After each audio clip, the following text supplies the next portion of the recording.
We're both at A&M in 23. Any thoughts about him and you going up against the Aggies?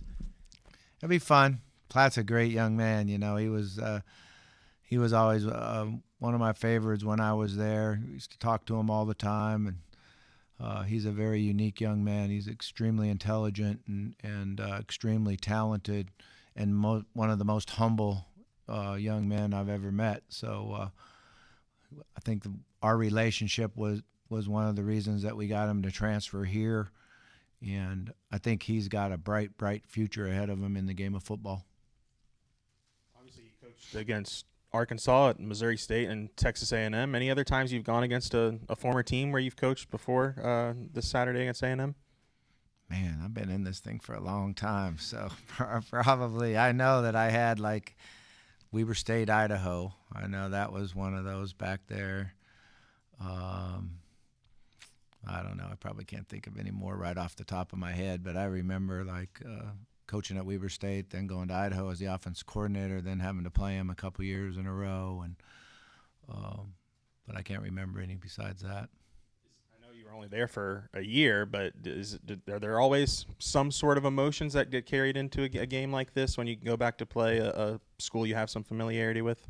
Yeah, I mean, when you watch the video and the players jump out, you think about them a little bit and, your relationship that you had with them, and that's really about it. Other than that, we're just focused on getting our preparation right and having a good week and go compete and find a way to win the game. I know the two fumbles really stick out with Talon, but compared to Notre Dame, it seemed like he was a much better passer. I mean, where did you see maybe some fumbles aside, some improvements that Talon was able to make this week against Tennessee? Yeah, the fumbles aside, he played a really good game. I mean, he distributed the ball. He made good decisions. He was seeing the coverages. I was really happy with his progressions and how he, was able to get the ball out of his hand a couple times and make big third down conversions, which helped us. We still did a great job on third down and converting that. This will be a big challenge this week. They've been really good on third down defense. So he ran the ball really well, made some big plays running the football. So I thought he played a good game, but we got to take care of the ball to find a way to win. Did you have any role in recruiting Reed, or was he already committed when you got there? He was already committed. I still became part of it when I got there. Went out, did home visit, went to the high school, saw him there at the high school. He's a very unique personality, and he was a lot of fun to be around. He enjoys life. Unique in what way? He enjoys life. Always has a big smile and happy guy. The biggest areas of growth that you've seen from those days to what you see out there now? Yeah, I mean, he didn't do a whole lot when we were there. We had 3 other quarterbacks that were working. Unfortunately, it's kind of like Grayson is right now. When you've made the decision that you're going to redshirt, you don't get a lot of reps in practice, so you just kind of have to work the individual drills, and that's one of the reasons why I like doing what we did last night, bringing the freshmen out and guys that didn't play in the game and getting them some reps in our offense, so you get to know them a little bit better. But we didn't practice like that there. It's been a while since you've roamed the sidelines as the head coach at Arkansas. You've been on the other side, but pretty recently. But what are your thoughts about coming back home as the head coach, playing in this venue? I'm going to have to think about it. You just reminded me that. I never even thought about it till right now, so I'll spend some time thinking about it. It'll be fun. I'll enjoy it. Okay. Speaking of that, Coach, you did incredibly well when you were the head coach here previously against Texas A&M, and then the Hogs have had, whatever we want to describe it as, some difficulty since. What's changed, do you think, for Arkansas against Texas A&M? And more importantly, I mean, what can you guys change this weekend? Yeah, I mean, that's a lot of years and a lot of things to think about that I'm not qualified to evaluate and make those comments. I wasn't around for all that and don't have any idea. But, we need to go out and play a good football game. We got to be able to run the ball. They're a very difficult team to run the ball against. We've got to get to third down and short, third and medium, and convert those, keep the football. And eliminate big plays. Last week we were able to play really good third down defense, and that helped us get off the field, but we still gave up too many explosive plays, so we're going to work hard at that. What did you like out of the two-back look with Braylon Russell and Mike Washington on Saturday?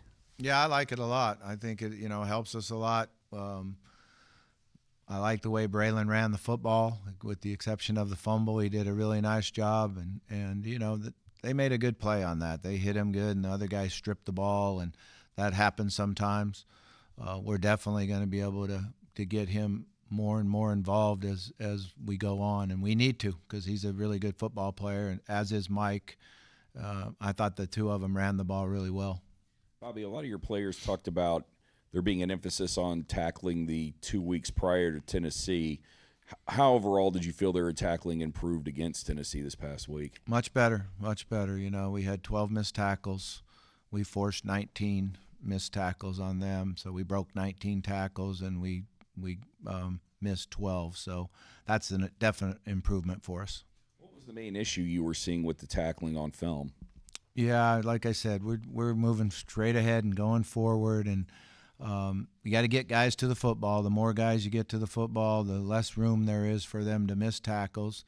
One of the things that showed up the other night against Tennessee was we had some really good open field tackles, and thank God we did, or they might have took it to the house. But our safety in the open field did a really nice job of approaching right, breaking down right, and making the tackle, and that allowed us to get to third down the next time, the next series, and get them off the field. The other thing I want to ask you about is the pressure. How does the pressure change? Look, you were the head coach here. The pressure of being the head coach with the job versus being the head coach, the interim head coach, auditioning for the job. Yeah, I'm not thinking of it as that.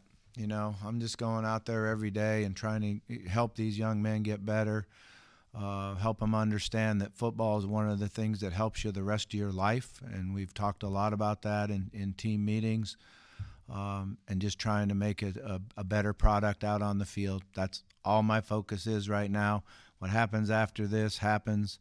I'm not thinking about it one bit, and I don't have any pressure on myself on that at all. I just want us to be a better football team on the field and find a way to win the game. We've been in them. We've had our opportunities, and we just haven't been able to finish and find a way to get the W. Justice Boone played inside quite a bit against Tennessee. Was that a third down package that maybe their tempo so fast he did on first and second as well, or was that maybe a response to Oki being out, kind of sliding him inside there? Yeah, Justin had a good game. He's done a really nice job for us. He's very tough. He's a guy that has really worked hard and has shown a tremendous amount of toughness. And, he's mostly playing that in, but we did have some packages where he went inside and tried to get us a better pass rush. Well, how do you think the players responded to actually practicing Sunday night, just as a whole? Did any leaders come tell you, hey, this is a good idea or anything? I think they enjoyed it. I think one of the things besides the practice of it, because the guys that play in the game, they're not practicing. But I think one of the things is getting the game watched and put behind you on Sunday night helps the rest of the week. Otherwise we would be doing that here 2 hours from now, which to me has always felt a little bit further away from the game. So getting that all evaluated, understanding that, once we watch the video, we got to learn from it, get better from what we learn, and then put it behind us and move forward. And they ran well. They did a good job of that, and the young guys went out there and had fun. Sometimes as a scout team freshman player, you're spending the whole time just working on what the other team does. So I always felt like Sunday night was, this is our offense. This is what I get to see. This is what I get to do. And I know some of those young players and the twos really enjoyed getting those reps. I don't know if you want to reveal it, but you said some of the players wanted to practice, that played maybe a little bit, but they wanted to. Any particular names stand out at guys who actually did that? It's just a couple of the twos that played in the game, but they would rather go out and get more reps so they can, get better as a football player. All right, thank you.